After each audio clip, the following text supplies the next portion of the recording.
नमस्कार, मैं GRS news के लिए गिरीश सिकरवार। आज के इस ब्लॉग में मैं बात करने वाला हूँ फिर से महाराष्ट्र की स्थिति की। वो महाराष्ट्र की स्थिति जो दिनों दिन बदलती जा रही है। आप सभी लोगों को जानकारी होगी कि एनसीपी में टूट के बाद अब घात प्रतिघात का दावा किया जा रहा है।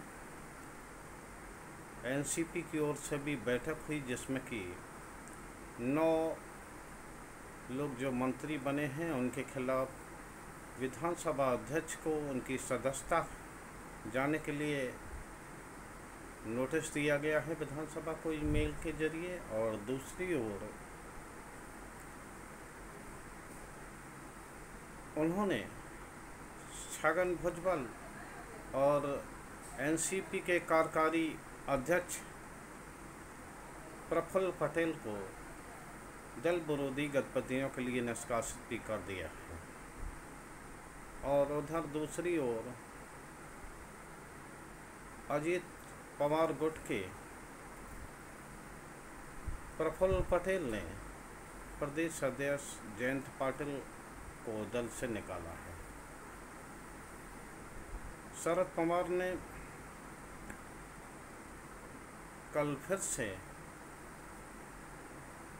जो दल को स्थिति सुधारने की बात कही है और ये इन्होंने कहा कि 3 महीने में स्थिति सुधर जाएगी। उधर इस टूट का व्यापक तौर पर असर हुआ है। 13-14 जुलाई को विपक्षी दलों की बेंगलुरु में होने वाली बैठक अभी टाल दी गई है और उसके नए तारीख की भी घोषणा हुई है। संभवतः वो 17-18 जुलाई को होगी। और 5 जुलाई को होने वाली दोनों गुटों की बैठक में क्या कुछ निकलेगा, इस पर अब महाराष्ट्र की स्थिति आके टिक गई है। अजीत पवार गुट 42 विधायकों के खुद के पास होने का दावा करता है, लेकिन न तो वो इस संबंध में कोई सूची दे पाया है और न ही कुछ वो दे पाया है। दूसरी ओर उन्होंने जो अपने 9 मंत्रियों की बैठक बुलाई थी उसमें मात्र बताते हैं सूत्र की केवल 8 विधायक ही शामिल हुए थे। और उधर शरद पवार ने कदम आगे बढ़ाते हुए 5 तारीख को एक दल की बैठक बुलाई है जिसमें कि जो भी पदाधिकारी हैं, जनप्रतिनिधि हैं या अन्य किसी दायित्व पार्टी का है तो उनको बाकायदा एक शपथ पत्र लाने को कहा गया है जिसमें कि ये बताने को कहा गया कि आप किसके तरफ वफादार हैं। वफादारी का यानी कि प्रमाण पत्र देना होगा। निश्चित तौर पर ये लड़ाई अभी लंबी चलने वाली है। जिस तरह के आरोप प्रत्यारोप शरद पवार पर लगाए जा रहे थे और ये कहा जा रहा था कि ये जो भी टूट हुई है एनसीपी में शरद पवार की सह पर हुई, लेकिन उन्होंने ये स्पष्ट कर दिया कि इसमें उनकी कोई सह नहीं है। हालांकि उनको इसके टूट का आभास रहा होगा इसलिए उन्होंने इस पर अचरज तो व्यक्त नहीं किया, लेकिन इस बात को बार बार कहा कि वो अब इस बात को आम जनता के बीच में ले जाएंगे और जनता उनके साथ है। अभी सतारा में उन्होंने शक्ति प्रदर्शन किया, उनके साथ करीब आधा दर्जन विधायक भी साथ में थे और सड़क पर निकलकर बाकायदा उन्होंने रोड शो भी किया और एक जनसभा को। अब उन्होंने ये निश्चित किया है कि 9 लोग जो कि पदाधिकारी बने हुए हैं, तो आखिर उन पदाधिकारियों के लोकसभा क्षेत्रों में जाके वो एक वहाँ पर जनसभा करेंगे और उनके धोखेबाजी के विषय में आम जनता को बताएंगे। निश्चित तौर पर ये शरद पवार का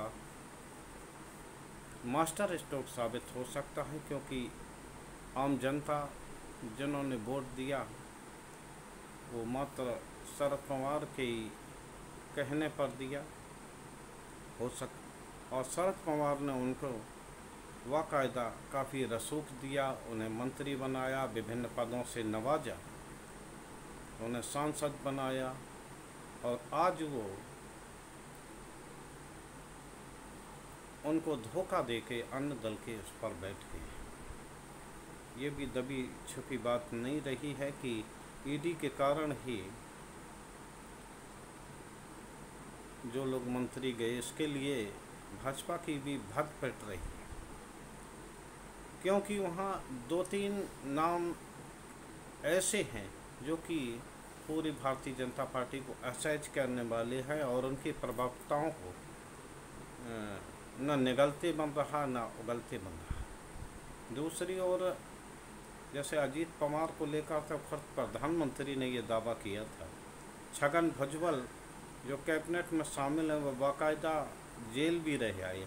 हनीफ मुशर्रफ के इसी साल जनवरी, मार्च और अप्रैल में 3 बार ईडी का छापा पड़ा, इनकम टैक्स विभाग का छापा पड़ा, और उनका भी अग्रिम जमानत हालांकि उनको मिली थी, जिसकी अवधि भी 11 जुलाई को ख़त्म होने वाली है। तो ऐसा लगता है कि ये स्क्रिप्टेड प्लान था, और इसी स्क्रिप्टेड प्लान के बदौलत उन्होंने इसको तोड़ा है, दल का विभाजन कराया है। इसको लेकर भी भारतीय जनता पार्टी के पीछे खतपत की स्थिति है। एक नाथ शिंदे गुट खुद को भले ही मुतमईन मानते हों, लेकिन अब उनकी निर्भरता सरकार पर कम हुई है, ये बात उनको स्वीकार करनी ही पड़ेगी। क्योंकि अगर ये दावा अजीत पवार का सही है कि 40 विधायक उनके साथ हैं, तो ऐसा लगता है कि अब उन्हें एक नाथ शिंदे की ज़रूरत भारतीय जनता पार्टी को नहीं रही। दूसरी ओर देवेंद्र फडणवीस या अन्य भाजपा नेताओं को भी उनकी औकात दिखाई गई। जो किरीट सोमैया या देवेंद्र फडणवीस अजीत पवार को चक्की पीसिंग जैसे उपमाओं से नमस्ते हुए पूरे महाराष्ट्र में उनके भ्रष्टाचार को लेकर घूम रहे थे, आज वही अजीत पवार उनके बगल में बैठे हैं, और जो गृह और वित्त जैसे मंत्रालय उन्हें के पास हैं, अजीत पवार के पास, अरे माफ़ करिए, देवेंद्र फडणवीस के पास, निश्चित तौर पर जो मंत्रिमंडल का विभागों का वितरण होगा तो अजीत पवार को 2 में से 1 विभाग देने ही पड़ेंगे। हनीफ मुशर्रफ को लेकर किरीट सोमैया उनकी बाकायदा लिस्ट लिए घूमते थे कि ये इन पर घोटाले हैं, और उनके उससे भी लगातार ईडी सक्रिय हुई थी। कई बार उन्होंने इसको लेकर कोर्ट का भी दरवाज़ा खटखटाया था। आज वही हनीफ मुशर्रफ भारतीय जनता पार्टी की सहयोगी के रूप में मंत्री के रूप में प्रतिष्ठापित हो चुके हैं। तो हालांकि भारतीय जनता पार्टी ये घोषणा कर रही है कि जो लोगों ने पाप किया होगा उनकी, लेकिन ऐसा होता नहीं, क्योंकि जो भी भारतीय जनता पार्टी के साथ आके बैठ जाते हैं तो वहाँ निश्चित तौर पर फिर कुंद ही पड़ती है। हालांकि ये सवाल भी उठाया जा रहा है कि अजीत पवार को या छगन भुजबल जैसे लोगों को बधाई नहीं दी है प्रधानमंत्री और गृह मंत्री ने जो कि आए हैं, तो हमारे ख्याल से वो भी इस बात को लेकर मुतमईन नहीं हैं कि उनके साथ कितने विधायक हैं। 2-3 दिन में जब ये बात क्लियर हो जाएगी कि कितने विधायक हैं, क्योंकि दोनों गुटों ने 5 तारीख को यानी कल एक बाकायदा बैठक बुला रखी है, उससे ये पता लग जाएगा कि आखिर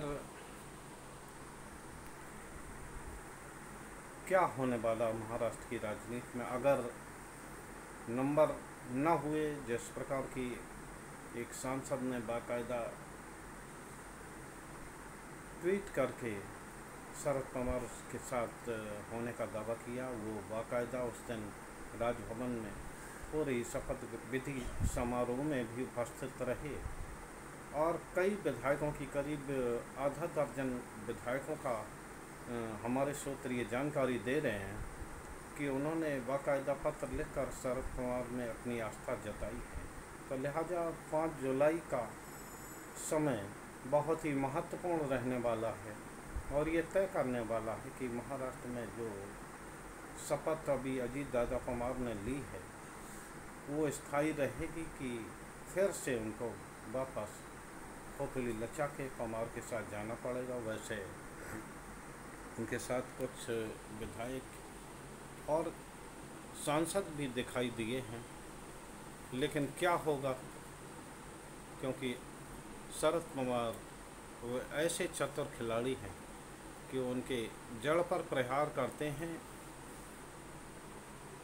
और जो उन्होंने ये फैसला लिया है कि वो जो भी लोग दल तोड़ के मंत्री बने हैं उनके चुनाव क्षेत्रों में जाएंगे और वहाँ एक जनसभा करेंगे।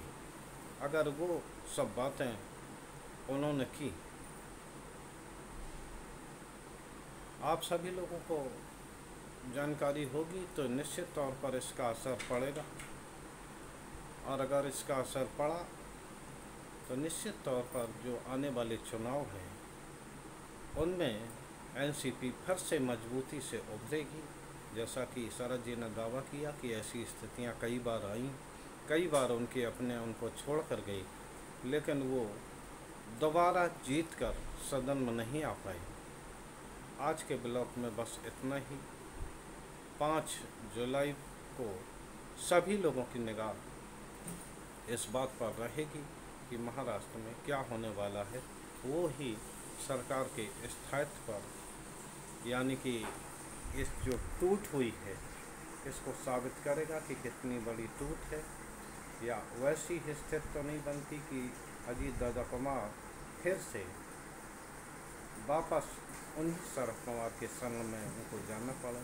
देखना ये है कि इस बार ये घाव कितना गहरा है। और जैसा कि शरद जी ने संकेत दिए कि उनके कहने से नहीं, शुरू में ऐसा लगा था जब उन्होंने पहली प्रक्रिया विभाजन के बाद दी थी तो उससे ऐसा लगा था कि जो कुछ भी हुआ है शरद पवार के इशारे पर ही हुआ है। लेकिन अब जिस तरह उन्होंने 17 में बैठक की और प्रेस वार्ता के माध्यम से दल छोड़कर गए लोगों को उन्होंने विश्वासघाती बताया, तो उससे ये तय है कि शरद जी का इसमें शायद रोल नहीं होगा। अजीत के लिए उनके मन में ये रहा होगा कि अजीत कुछ ऐसा कदम उठा सकते हैं, लेकिन जो उनके वफादार छगन भुजबल और प्रफुल्ल पटेल, जिन्हें कि शरद पवार यानी कि साहिब का दायां बायां बाजू बोला जाता था, ये दोनों गए हैं। हालांकि आप लोग भी जानते हैं कि छगन भुजबल तो खैर जेल यात्री रहे हैं और उन पर अभी भी ईडी की कार्रवाई चल रही है। और दूसरी ओर प्रफुल्ल भाई पटेल पर भी नागरिक उड्डयन, जब वह मंत्री रहे केंद्र में, तो उन पर भी कुछ मामले उस समय के चल रहे हैं, वो भी ईडी के रडार पर हैं। तो निश्चित तौर पर यही वजहें रही होंगी कि उन्होंने खुद को सेव किया और भारतीय जनता पार्टी की गोद में बैठे। आज के ब्लॉग में बस इतना ही। जय हिंद, जय भारत। सभी लोगों को 5 जुलाई तक का इंतज़ार करना ही